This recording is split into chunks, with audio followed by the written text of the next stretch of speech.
Assalamualaikum warahmatullahi wabarakatuh. Perkenalkan, nama saya Alivia Marsalita, NIM 25044111015. Di video kali ini saya akan membahas tentang sistem basis data, konsep dasar dan implementasinya. Di era digital seperti ini, sekarang dapat menjadi aset yang sangat penting. Hampir semua aplikasi yang kita gunakan setiap hari memanfaatkan sistem basis data untuk menyimpan, mengelola informasi. Nah, di video ini kita akan mempelajari mulai dari konsep dasar komponen utama DBMS, SQL, IRD, hingga implementasi sistem basis data di dunia nyata. Jadi simak videonya sampai selesai.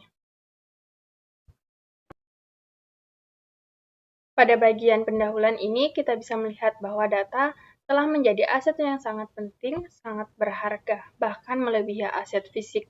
Saat ini perusahaan, sekolah, rumah sakit, hingga pemerintahan sangat bergantung pada data untuk mengambil keputusan. Karena jumlah data tersebut meningkat, dibutuhkan sistem yang mampu menyimpan, mengelola, dan mengakses data secara cepat serta aman. Disinilah sistem basis data memiliki peran penting dalam pengelolaan informasi skala besar. Cara andal. 5 komponen utama sistem basis data. Yang pertama yaitu adalah hardware. Hardware memiliki server storage dan jaringan yang menjadi fondasi fisik penyimpanan data. Yang kedua yaitu software, terdiri dari DBMS seperti MySQL atau Oracle, sistem operasi dan aplikasi klien. Yang ketiga yaitu ada data. Data merupakan komponen yang penting karena berisi informasi yang akan dikelola. Keempat yaitu ada prosedur. Prosedur merupakan aturan atau langkah penggunaan sistem agar berjalan dengan baik. Dan yang terakhir adalah ada pengguna. Pengguna bisa berupa database, administrator atau DBA, programmer maupun pengguna biasa. Selanjutnya yaitu evolusi, sejarah, dan perkembangan. Perkembangan sistem basis data mengalami evolusi dari waktu ke waktu.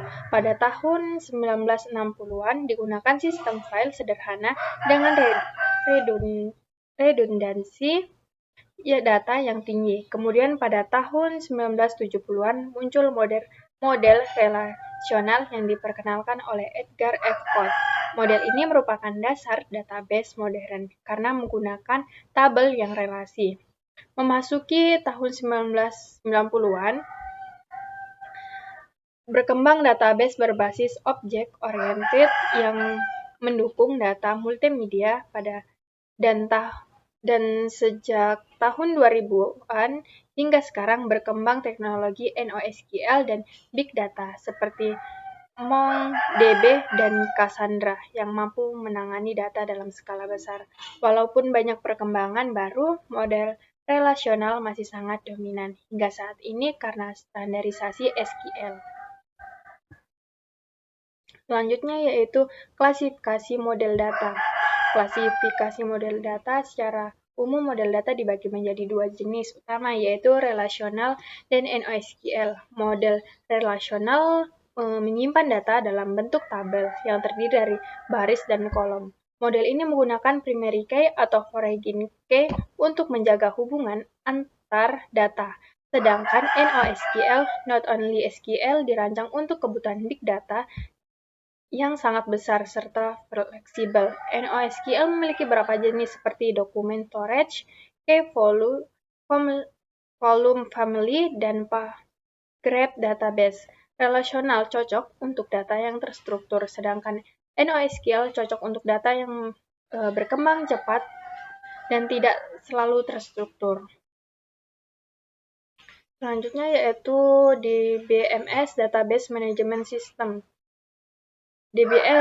DBMS adalah perangkat lunak yang menjadi penghubung antara pengguna dan database. DBMS memiliki beberapa fungsi utama. Yang pertama yaitu DDL atau Data Definition Language yang digunakan untuk mendefinisikan struktur database. Yang kedua yaitu DML atau Data Manipulation Language yang digunakan untuk operasi CRUD, yaitu create, read, update, dan delete.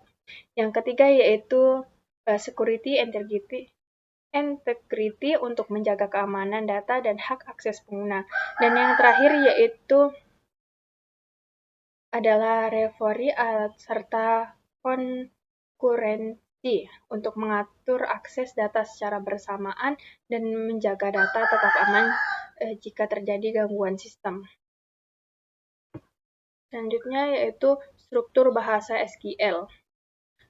Struktur bahasa SQL atau Structured Query Language adalah bahasa standar untuk mengolah database. SQL dibagi menjadi beberapa kategori.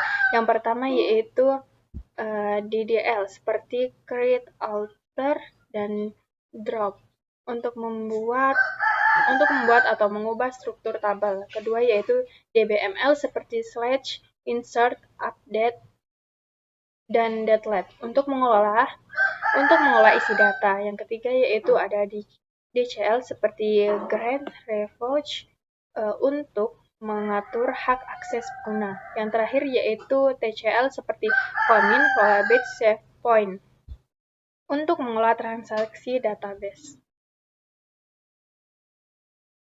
Selanjutnya yaitu desain konseptual IRD. IRD atau Entity Relation Diagram digunakan untuk memodelkan struktur database sebelum dibuat. Dalam IRD terdapat beberapa komponen utama. Yang pertama yaitu adalah entitas. Entitas yaitu objek datanya yang disimpan, misalnya mahasiswa atau dosen. Kedua yaitu atribut, yaitu karakteristik dari entitas seperti nama, NIM, dan yang ketiga yaitu relasi, yaitu hubungan antar entitas, misalnya mahasiswa mengambil mata kuliah. IRD juga memiliki kardinalitas seperti 1:1 dan 1:banyak, yang banyak banding banyak. Selanjutnya yaitu pilar keandalan properti ACID. Dalam database terdapat konsep penting yang disebut ACID. A adalah atomicity, artinya transaksi harus berhasil semuanya atau gagal semuanya. C adalah konsistensi, yaitu yang menjaga data tetap valid. I adalah isolation, artinya transaksi tidak saling mengganggu. Dan D adalah durability, yaitu data sudah tersimpan dan tetap aman meskipun sistem mengalami gangguan. Konsep ACID sangat penting untuk menjaga keandalan database. Keamanan dan integrasi data. Keamanan dan integrasi data merupakan hal yang sangat penting dalam sistem basis data.